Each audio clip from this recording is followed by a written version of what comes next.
Match update বা score update বা match summary.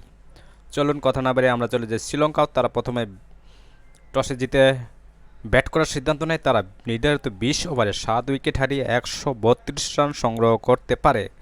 জবাবে বাংলাদেশ তারা 16.3 ওভারে 2 উইকেট হারিয়ে 133 রানে তারা জয়ের লক্ষ্যে পৌঁছে যায়।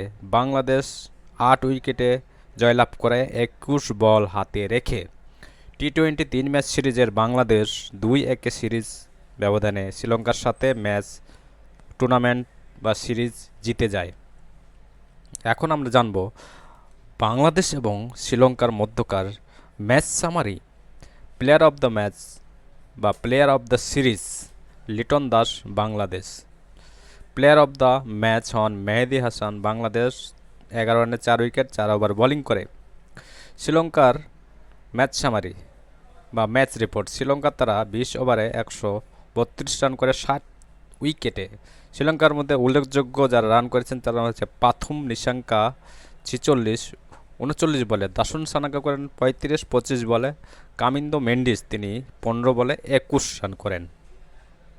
বাংলাদেশের উল্লেখযোগ্য বোলার যারা উইকেট পেয়েছেন বা ভালো বোলিং করেছেন, শেখ মেহেদী হাসান তিনি করেন 4 ওভার বোলিং করে 11 রানে 4 wicket. Shamim Hossain Patwari 2 over bowling করে 10 রানে 1 উইকেট এবং মোস্তাফিজুর রহমান 4 ওভার বোলিং করে 17 রানে 1 উইকেট। এখন আমরা দেখব বাংলাদেশের মধ্যকার ম্যাচ সামারি বা ম্যাচ রিপোর্ট। বাংলাদেশ 16.3 ওভারে 133 রানে করে জয়ের লক্ষ্যে পৌঁছে যায় 2 উইকেট হারিয়ে।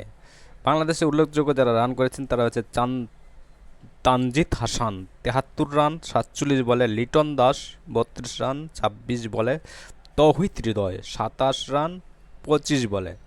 শ্রীলঙ্কার যারা বোলিং করেছেন উল্লেখযোগ্য বোলার যারা উইকেট পেয়েছেন তারা হচ্ছে কামিন্দো মেন্ডিস 3 ওভার বোলিং করে 21 রানে 1 উইকেট, নুয়ান তুষারা তিনি 3 ওভার বোলিং করে 25 রানে 1 উইকেট, বিনুরু ফার্নান্দো তিনি 2 ওভার বোলিং করে 11 রানে 0 উইকেট।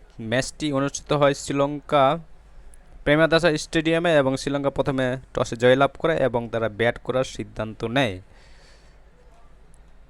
তাদের যে ব্যাট করার সিদ্ধান্তটা মোটেই যৌক্তিক ছিল না এবং তারা যে বড় স্কোর করতে পারে নাই সেটা আমরা এই ম্যাচে ভালোভাবে দেখতে পেয়েছি এবং বাংলাদেশ তারা 2-1 সিরিজ জিতে যায়। মানে টি-20 সিরিজ তারা 2-1 ব্যবধানে শ্রীলঙ্কাকে পরাজিত করে।